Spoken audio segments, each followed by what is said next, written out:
ان اللہ اشتری من المؤمنین انفسہم واموالہم بان لہم الجنہ، بے شک اللہ تعالیٰ نے خرید لی ہیں مومنین کی جانیں اور مال جنت کے بدلے میں، یعنی بدلے میں جنت دوں گا، ہاں اپنی جان بھی مجھے بیچ دو، اپنا مال بھی مجھے بیچ دو، کس کے عوض؟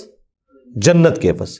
پہلے تو ہوتا ہی بارٹر سسٹم تھا نا، دودھ دے کے آپ گندم لیتے تھے، جن کے پاس گندم ہوتی تھی وہ گندم دے کے دودھ لے لیتے تھے، یعنی اشیاء کے بدلے اشیاء۔ یہ کرنسی والا سسٹم تو بعد میں شروع ہوا، اس زمانے میں بھی تھا، دینار درہم بھی تھے، لیکن بارٹر سسٹم بھی تھا۔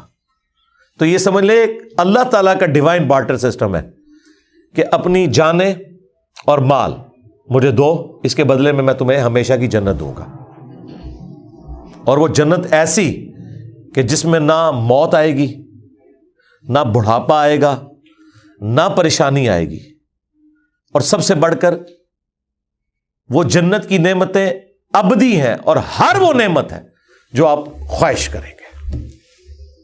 اسی پہ تو میں نے کہا تھا کہ اللہ تعالیٰ نے کتنا کرم فرمایا ہے اپنی مخلوق کے اوپر کہ 60-70 سال کی زندگی مجھے دے دو، اس کے بدلے میں جنت کی ہمیشہ کی زندگی دوں گا، اور جو تم خواہش کرو گے وہ تمہیں ملے گا۔ حالانکہ یہ کوالٹی اللہ کی ہے، کن فیکون، اور یہ کوالٹی اللہ کی ہے کہ اسے موت نہیں آئے گی، لیکن اللہ تعالیٰ خالق اور مخلوق کے فرض کے ساتھ جنت میں ہمیں یہ کوالٹیز دے گا۔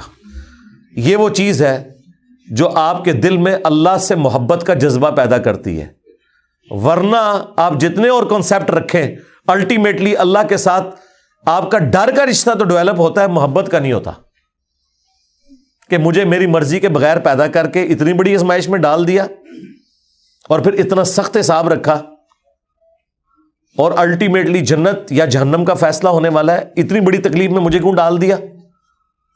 تو ایسے خدا سے آپ ڈر تو سکتے ہیں، محبت نہیں کر سکتے۔ یہ تو تلوار اس نے لٹکا دی نا آپ کے اوپر کہ کر رہے ہیں مجبوراً۔ محبت کا جذبہ اس وقت پیدا ہوتا ہے کہ جب آپ یہ کانسیپٹ رکھیں کہ اکیلا اللہ ہمیشہ سے تھا، جسے موت نہیں آنی تھی، اس نے آپ کو بھی اپنے ساتھ شامل کر لیا، خالق اور مخلوق کے فرق کے ساتھ ہمیشہ کی زندگی دے کر، جس میں آپ کو بھی موت نہیں آئے گی، اور آپ بھی جو خواہش کریں گے وہ آپ کو ملے گا، آپ کی اپنی جنت ہوگی۔ اور بخاری مسلم میں آیا کہ جو سب سے آخر میں جہنم کا ہزاروں لاکھوں سال کا عذاب بھگت کے نکالا جائے گا نا، اسے بھی پلینٹ ارتھ سے 10 گنا بڑی جنت ملے گی۔ آپ تو 10 مرلے کے پلاٹ کو ترستے ہیں نا، سب سے آخری جو جنتی ہے نا، اور یہ آخری وہ ہے جس نے جہنم کا عذاب بھگت لیا لاکھوں سال کا، یہ آخری وہ نہیں ہے جو بغیر حساب و کتاب کے چلا جائے گا، اس کا تو آپ سوچ بھی نہیں سکتے اس کو کیا کچھ ملے گا، وہ تو ایلیٹ درجے کا مسلمان ہوگا نا۔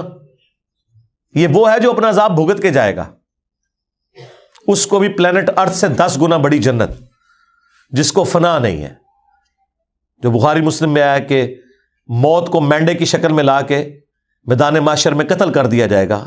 جنتی خوش ہوں گے کہ آج کے بعد ہمیں موت نہیں آئے گی، اور جہنمی غمناک ہو جائیں گے کہ ہمیں بھی موت نہیں آئے گی۔ جو قرآن میں سورہ الفرقان میں آیا، آج ایک موت نہیں ہزاروں موتیں مانگو لیکن تمہیں موت نہیں آئے گی۔ موت مانگیں گے وہ کہ اس تکلیف سے جان چھوٹ جائے، لیکن جان نہیں چھوٹے گی۔ اللہم اجرنا من النار، اللہم انا نسألک جنت الفردوس مع النبیین والصدیقین والشہداء والصالحین، آمین۔ تو اللہ تعالیٰ فرما رہا ہے کہ میں نے مومنین کی جانیں اور مال جنت کے بدلے میں خرید لی ہیں۔ یہ بیع میں نے کی ہے، بیع، با یا عین، تجارت، اسی سے یہ بیعت لفظ ہے، اپنے آپ کو بیچنا۔ انسان کے آگے کیسے اپنے آپ کو بیچ سکتا ہے؟ نبی علیہ السلام کے ساتھ بھی جو ہماری بیعت ہے وہ اللہ کی بیعت ہے، خلفائے راشدین کے ساتھ بھی جو بیعت ہے وہ اللہ کی بیعت ہے، اور وہ بھی پیری مریدی والی نہیں، حکومت وقت کے اعتبار سے خلیفہ کو مانا۔ دین کے معاملات میں تو آپ نے وہ بات ماننی ہے جو اس شخصیت کے اوپر نازل ہوئی ہے جس کی قبر مدینے میں ہے، صلی اللہ علیہ وآلہ وسلم۔ تو اللہ تعالیٰ فرما رہا ہے بے شک اللہ تعالیٰ نے مومنین کی جانیں اور مال خرید لیے ہیں جنت کے بدلے میں، یقاتلون فی سبیل اللہ، وہ اللہ کی راہ میں قتال کرتے ہیں، اور ظاہر سب سے بڑا کام آپ جو اللہ کے لیے کر سکتے ہیں وہ یہی ہے کہ اپنی جان ہتھیلی پہ رکھ کے میدان جنگ میں آ جائیں. سب سے قیمتی چیز تو جان ہے. فَيَقْتُلُونَ وَيُقْتَلُونَ، بس وہ اللہ کے حکم سے قتل بھی کرتے ہیں اللہ کے دشمنوں کو، اور خود بھی قتل ہو جاتے ہیں. ہمیشہ تو نہیں ہونا کہ آپ نے زندہ بچنا ہے. اور دیکھیں یہاں پہ انسانیت کا قتل ہو رہا ہے لیکن اللہ کے حکم سے ہو رہا ہے، اور اللہ تعالیٰ اسے فخریہ بیان فرما رہا ہے. ویسے تو ایک انسان کا بھی قتل ناحق پوری انسانیت کا قتل ہے جو سورۃ المائدہ میں آیا. اور اس میں مزے کی بات میں آپ کو بتاؤں، جان جو ہے نا یہ اللہ کی امانت ہے. اللہ کی اجازت کے بغیر آپ کسی کی جان لے نہیں سکتے. اسی لیے دیکھیں جب آپ جانور بھی ذبح کرتے ہیں نا تو اللہ کے نام پہ کرتے ہیں، کیونکہ اس کے اندر بھی جان موجود ہے، اس سے بھی آپ زندگی چھین نہیں سکتے. جب آپ اس سے زندگی چھیننے لگتے ہیں نا تو بسم اللہ ہی اللہ اکبر پڑھتے ہیں کہ یہ اللہ کا حکم تھا، اس کے نام پہ میں تیری جان لے رہا ہوں، ورنہ میں تیری جان نہیں لے سکتا. یہ اس کا حکم ہے کہ تجھے اس نے میرے لیے پیدا کیا کہ میں تجھے کھاؤں، تو میں جب اب تیری جان نکالوں گا تو اس کے نام پر نکالوں گا، کیونکہ مالک جان کا کون ہے؟ اللہ. اس طرح آپ کسی کافر کی بھی جان نہیں لے سکتے، الا یہ کہ میدان جنگ میں وہ آپ کے مقابلے پہ آئے تو اس وقت بھی آپ اپنی دشمنی کے لیے نہیں بلکہ اللہ کی خاطر.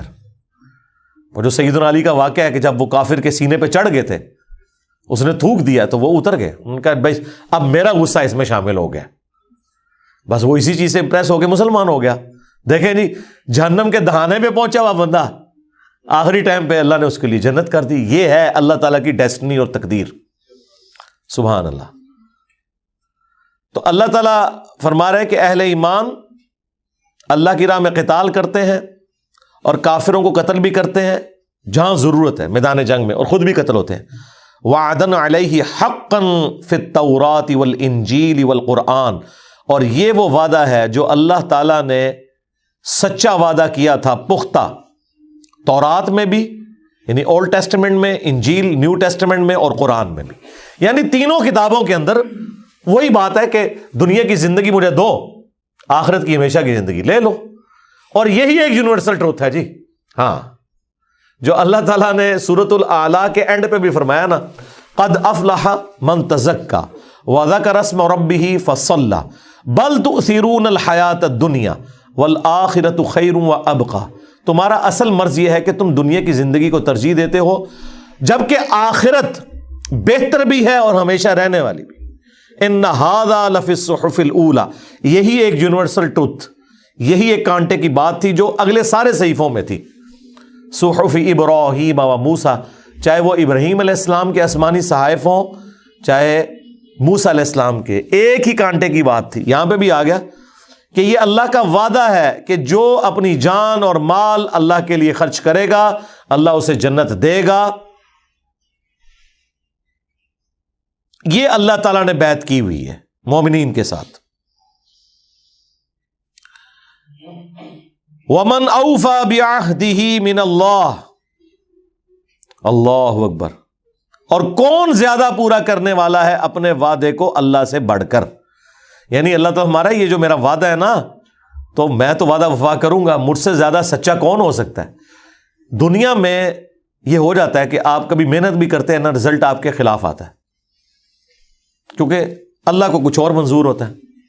اس وجہ سے بعض اوقات انسان کو یہ وسوسہ آ سکتا ہے کہ یار میں دنیا میں محنت کروں اور اینڈ میں بھی میرے ساتھ بیڈ لک ہو جائے. آخرت میں بیڈ لک نہیں ہوگی، بیڈ لک کا تعلق صرف دنیا کے ساتھ ہے. آخرت میں اسی لیے اللہ تعالیٰ بار بار کہتا ہے کہ میں وعدہ خلافی نہیں کروں گا. وعدہ خلافی یہاں بھی نہیں اس نے کی، اس نے پہلے ہی بتا دیا ہے وَلَنَبْلُوَنَّكُمْ بِشَيْءٍ مِّنَ الْخَوْفِ وَالْجُوعِ وَنَقْصٍ مِّنَ الْأَمْوَالِ وَالْأَنفُسِ وَالثَّمَرَاتِ. میں ضرور آزماؤں گا بھوک کے ذریعے، خوف کے ذریعے، جان اور مال میں نقص کے ذریعے. لیکن آخرت کی زندگی میں کوئی آزمائش نہیں ہے. دنیا میں جس نے وقت کے پیغمبر کو پہچانا، اس کی پیروی کی، تو آخرت میں کوئی بیڈ لک نہیں اس کے لیے، گڈ لک ہی ہے. اور وہی اللہ تعالیٰ کہتا ہے کہ اللہ سے بڑھ کر کون اپنے وعدے کو وفا کرنے والا ہے.